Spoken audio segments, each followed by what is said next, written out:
Selamat malam, salam sejahtera. Terima kasih karena bersama dengan saya di Nazilin Unity Channel. Ramai orang menyangka ahli parlimen Kuala Kangsar mungkin diambil tindakan, mungkin dipecat, atau mungkin dihalau daripada Parti Bersatu. Ini apabila semalam beliau telah pun mengumumkan dalam sidang media, dalam tulisan, bahawa beliau akan menyokong pentadbiran Datuk Seri Anwar Ibrahim.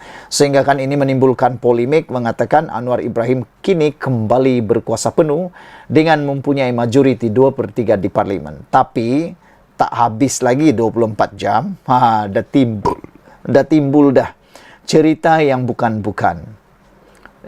Mula-mulanya menyokong Datuk Seri Anwar Ibrahim, tapi akhirnya lain pula ceritanya. Ini apabila Perikatan Nasional sendiri mendakwa bahawa ahli parlimen Kuala Kangsar itu tiba-tiba menyokong Datuk Seri Anwar Ibrahim kerana menurut Perikatan Nasional mendakwa SPRM ugut ahli parlimen Kuala Kangsar sokong kerajaan.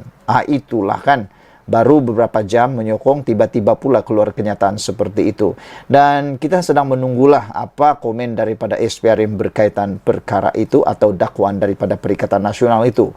Tapi persoalan dia, jawapan pada soalan pertama tadi ialah, adakah ahli parlimen Kuala Kangsar ini keluar Parti Bersatu atau dipecat daripada Parti Bersatu? Itu adalah persoalan. Dan jawapannya ialah, ahli parlimen Kuala Kangsar sokong Anwar disahkan kekal dengan bersatu.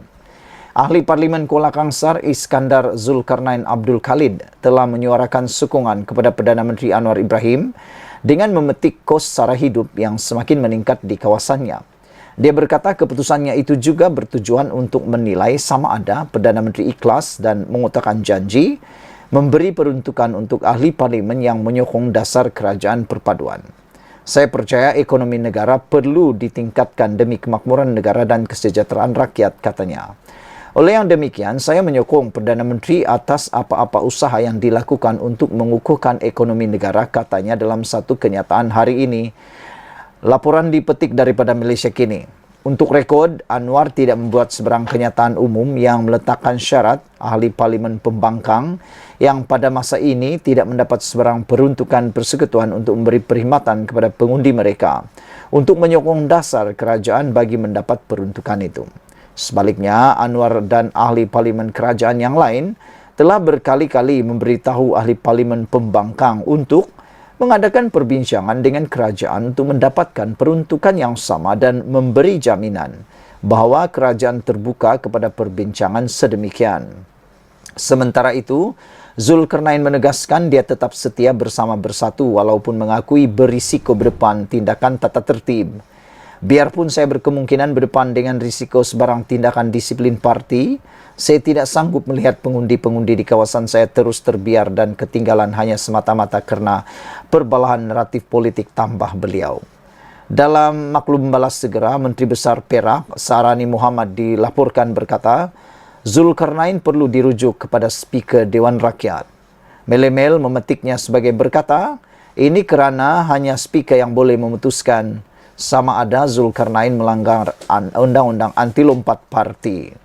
Saudara-saudara sekalian, beberapa komen daripada netizen dalam ruangan komen Malaysia Kini tentang isu ini menulis, antaranya adalah Yellow Panther menulis, test market. Bila Perikatan Nasional ambil SD MP UMNO dah cukup jumlah. Camno tu, be careful, kata beliau. Borneo 72 kata, betul ni, ini perangkap dari Perikatan Nasional. Kalau ini diterima, nanti ada ahli parlimen dari UMNO sokong PN, kata Borneo 72. Tak pastilah bagaimana itu boleh berlaku. JBK kata, tidak perlu lompat parti untuk menyokong kerajaan madani. Di parlimen biar duduk di mana-mana MP-nya, tiada halangan untuk sokong kerajaan. Perdana Menteri ke-10 pun boleh melantik mana-mana ahli parlimen ke satu jawatan tertentu untuk menyokong kerajaan. Ahli parlimen Kuala Kangsar buat kerja paling bagus, tahniah, kata JBK 046. Green Puma tulis, lompat aja masuk PH atau UMNO, biar ada PRK dan bertanding balik demi rakyat, kata beliau. Violet Wolf 2879 menulis, ambil kesempatan saja kerana ada anti lompat parti, tidak ikhlas, kata beliau. Tok Mudim kata mengutamakan tugas untuk rakyat dan bukannya sibuk berpolitik menghentam kerajaan. Alangkah bagusnya kalau semua pembangkang bersifat sebegini, kata Tok Mudim. Makcik Kiar tulis, wanna jump, say so, kata beliau. Apa pula pendapat Anda tentang isu kali ini? Jangan lupa tinggalkan komen Anda. Sila tekan butang subscribe. Tekan butang subscribe itu percuma. Kita jumpa lagi. Bye-bye. Selamat malam, salam sejahtera. Terima kasih karena bersama dengan saya di Nazilin Unity Channel. Ini satu pengakuan daripada Sanusi Maknur yang betul-betul mengejutkan kita, memeranjatkan kita, dan tak sangka pula dia boleh cakap. Baru-baru ini, semasa PRN di 6 buah negeri, Sanusi telah disaman oleh rakan sejawat beliau daripada Selangor, yaitu Menteri Besar Selangor, yaitu Amiruddin Syari. Ianya berkaitan dengan beberapa ucapan atau kenyataan yang didakwa memfitnah Menteri Besar Selangor tersebut. Sehingga Amiruddin Syari, Menteri Besar Selangor, telah mengambil tindakan menyaman fitnah terhadap Sanusi Maknur. Ini telah dibawa ke mahkamah dan hari ini Sanusi membuat pengakuan paling luar biasa, paling mengejutkan dan tak tahulah. Mungkin Anda dah biasa dengar daripada beliau. Sanusi kata, saya terpaksa bertahan diri setelah difitnah Menteri Besar Selangor. Itu yang dikata oleh Sanusi. Dia kata dia mempertahan diri sebab Menteri Besar Selangor terlebih dahulu melakukannya, kata beliau. Okey, ikuti dulu ulasan ini. Menteri Besar Kedah Muhammad Sanusi Maknur berkata rakan sejawatnya di Selangor Amiruddin Syari berulang kali memfitnahnya bagi tujuan menjatuhkan reputasinya sebagai Menteri Besar. Tapi komen netizen ialah, mereka tanya, apa yang Amiruddin Syari fitnah kepada Sanusi Maknur, kata mereka. Apa yang Amiruddin fitnah Sanusi, kata mereka. Mereka nak tanya, mereka nak tahu apa sebenarnya yang difitnahkan itu. Dan menjadi persoalan yang kedua besar ialah, selepas Sanusi kata dia difitnah oleh Amiruddin Syari, netizen tanya, kalau Amiruddin buat saman fitnah, kenapa Muhammad Sanusi Maknur tidak membuat saman fitnah, kata mereka. Kalau betul Sanusi berada di pihak yang benar, kata mereka, Sanusi sepatutnya membuat tindakan melaporkan ke polis ataupun membuat saman fitnah, kata mereka lagi. Tapi selepas beliau disaman di mahkamah, ini pula pengakuan Sanusi. Beliau kata, beliau mengatakan Amiruddin Syari berulang kali memfitnahnya bagi tujuan menjatuhkan reputasinya. Menurut Sanusi lagi, ini menjadi sebab mengapa dia terpaksa mempertahankan diri dengan menimbulkan isu tata kelola kerajaan negeri Selangor di bawah pentadbiran Amiruddin. Saya tak tahu apa connection dia antara saman fitnah itu dengan apa yang Sanusi cakap ini. Terpulanglah pada Anda lah. Tapi itulah yang dikatakan dalam laporan ini. Sanusi berkata demikian dalam pernyataan pembelaan yang difailkan di Mahkamah Tinggi Shah Alam pada 10 Oktober lepas.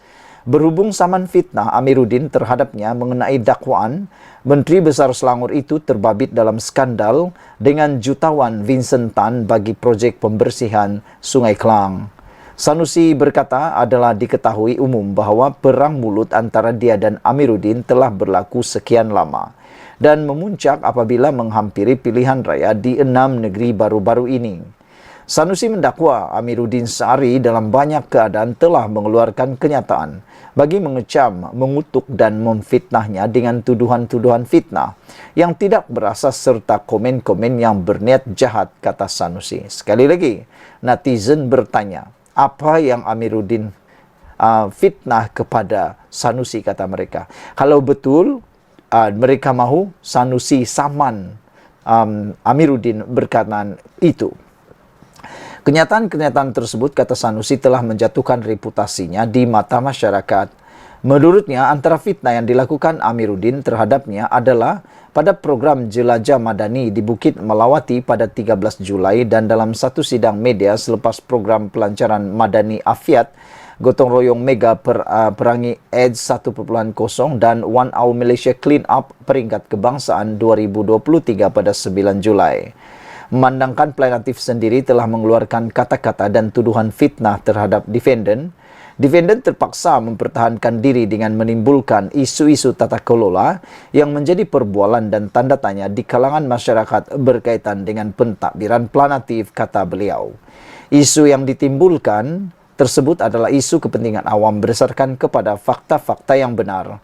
Oleh yang demikian, tindakan plaintiff yang kini memfailkan tindakan fitnah terhadap defendant adalah satu cubaan untuk menutup tindak tanduk plaintiff sendiri yang turut sama membuat kenyataan fitnah terhadap defendant, kata beliau. Perang mulut yang bersifat politik tersebut adalah lumrah biasa di kalangan ahli politik, selagi mana ia berdasarkan kepada isu dan fakta yang benar, kata Sanusi. Sanusi juga menafikan memfitnah Amiruddin dan mendakwa Menteri Besar Selangor itu memperbesar-besarkan dan memetik ucapannya di luar konteks. Yang ini biasa penganalisis politik, pemerhati politik kata dah biasa dengar, yaitu apabila saja ada apa-apa perkara yang disaman fitnah atau sebagainya, timbullah perkataan memperbesar-besarkan apa yang dikatakan dan memetik ucapan di luar konteks. Itulah yang biasa kita dengarlah. Ketika berucap, tiada pula di luar konteks, tapi selepas di mahkamah ada pula di luar konteks. Katanya, dia tidak pernah mengatakan bahawa plaintiff terlibat dalam salah guna kuasa atau rasuah, kata beliau. Defendant tidak pernah sekali-kali membuat tuduhan bahawa plaintiff secara langsung telah menyebabkan negeri Selangor atau kerajaan negeri Selangor kehilangan dan atau mengalami kerugian sekurang-kurangnya sebanyak RM180 juta. Apa yang defendant nyatakan adalah projek sekitar Sungai Kelang yang berpotensi untuk mencatat kerugian paling kurang 180 juta dan tidak mengaitkannya secara langsung dengan plaintiff, katanya. Defendant tidak pernah sekali-kali membuat tuduhan bahawa plaintiff adalah seorang menteri besar yang tidak layak, tidak cekap, korup, mengamalkan korenisme dan pilih kasih. Defendant tidak pernah sekali-kali membuat tuduhan bahawa plaintiff berpakat sulit dengan peniaga-peniaga, pembela dan atau pelindung ahli-ahli perniagaan berbangsa Cina, memilih kasih dan memperkayakan ahli-ahli perniagaan berbangsa Cina, kata Sanusi. Berhubung perkataan itu Cokia punya menteri besar dia bela Tauke yang disebutkan terhadap Menteri Besar Selangor itu, Sanusi berkata, polisinya selaku Menteri Besar Kedah telah sedia diketahui rakyat Malaysia bahawa dia mengutamakan nasib rakyat bawahan dan bukan semata-mata golongan kaya. Inilah dia kan. Jelasnya perbandingan dibuat dengan pentadbiran Amiruddin dalam isu projek Sungai Kelang yang diberikan kepada syarikat berkaitan Vincent Tan yang diketahui umum sebagai tokoh korporat yang kaya. Bagaimanapun, kata Sanusi, ia merupakan pilihan plaintiff dan tidak menyatakan ia satu kesalahan. Perkataan bela bukanlah perkataan yang membawa konotasi negatif, kata beliau. Dalam penyataan pembelaan, Sanusi juga menyebut mengenai pembelaan justifikasi bersedia membuktikan kenyataan yang disangkal di mahkamah, pembelaan ulasan saksama di mana defendant berhujah bagi bahawa orang awam mempunyai hak untuk mengetahui perkara-perkara melibatkan kepentingan awam dan pembelaan perlindungan bersyarat keadaan di mana kata-kata tersebut dikeluarkan oleh seseorang yang mempunyai kepentingan dan kewajipan undang-undang, sosial atau moral untuk berbuat demikian. Pada 30 Ogos lalu, Amiruddin memfailkan saman fitnah terhadap Sanusi kerana mendakwa dia terbabit skandal dengan pengasas kumpulan berjaya Vincent Tan membabitkan projek pembersihan Sungai Kelang. Sebelum itu, Tan juga memfailkan saman fitnah terhadap Sanusi berhubung isu yang sama. Sanusi diwakili peguam dari firma guaman Faizi and Associate, manakala Amiruddin diwakili peguam Haijan Omar. Jadi ada netizen kata Sanusi akan menghadapi dua pertuduhan fitnah berhadapan dengan Amiruddin Syari, dan yang paling penting ialah tycoon antara yang paling kaya di Malaysia, iaitu Vincent Tan. Beberapa orang daripada netizen memberikan komen di dalam ruangan komen di Malaysia kini. Menurut Mr. Sakau, beliau dia mengatakan dah submit pernyataan pembelaan, duduk diam-diam, jangan celupar lagi biar mahkamah buat kerja mereka, kata Mr. Sakau. Merdeka pula menulis, dari dulu lagi perangai ini Menteri Besar Cokia Nusi Asik kata-kat orang tapi tak pernah cerminkan muka sendiri. Dahlah mencarut, menghina, buli, menindas, dan banyak lagi, kata beliau. Macam mana tak puas keturunan kerabat diraja pun berani mu persoalkan. Biadab, kata beliau. Kalau ikutkan hukuman zaman dulu dah lama kena hukuman, kata merdeka, merdeka, merdeka. Ini pula kata mencarut dan memaki cara yang untuk mempertahankan diri, itu persoalan beliau. Bab mana dalam ajaran agama yang mengajar perkara itu? Tak ada teguran, tak ada teguran sikit pun dari majlis ulama, kata beliau. Adui, Malaysia kini dah tak boleh pakai, kata seorang lagi, iaitu Kawak. Punya pro PN sampaikan memberi ruang luas kepada Sanusi dan pemimpin PN, cukuplah, no more subscription after this, kata si Kawak. Halim Romli menulis, perang mulut yang bersifat politik tersebut adalah lumrah biasa di kalangan ahli politik, selagi mana ia berdasarkan kepada isu dan fakta yang benar, kata Sanusi. Tapi untuk Hang Sanusi, setiap kali buka mulut, muhong dan fitnah, kata Halim Romli. Otak Center kata mempertahankan diri dengan cara memfitnah tanpa fakta. Adakah itu sesuatu yang mempertahankan diri, kata Otak Center. Tokmudin pula kata itu bukan pertahankan dirilah Sanusi. Apa yang kamu buat ialah serangan balas. Kalau kamu pertahan diri, kamu tak serang. Kamu cuma nafikan dan keluarkan bukti untuk menyanggah apa yang dituduh Amiruddin. Kamu berkebun, nak pertahan kebun kamu dari haiwan, kamu buat pagar atau guna racun serangga pada kawasan kamu. Bukannya meracun dan memusnahkan tanaman kebun orang lain, kata Tokmudin. Brown Falcon pula menulis, kebanyakan ahli politik memang suka spin, kata beliau. Apa pendapat kamu semua dengan isu kali ini? Dipetik daripada Malaysia Kini. Sekian dulu untuk kali ini. Jangan lupa tinggalkan komen anda. Sila tekan butang subscribe. Malaysia kita punya, kita juga sama-sama cintai Malaysiaku. Kita jumpa lagi. Bye-bye.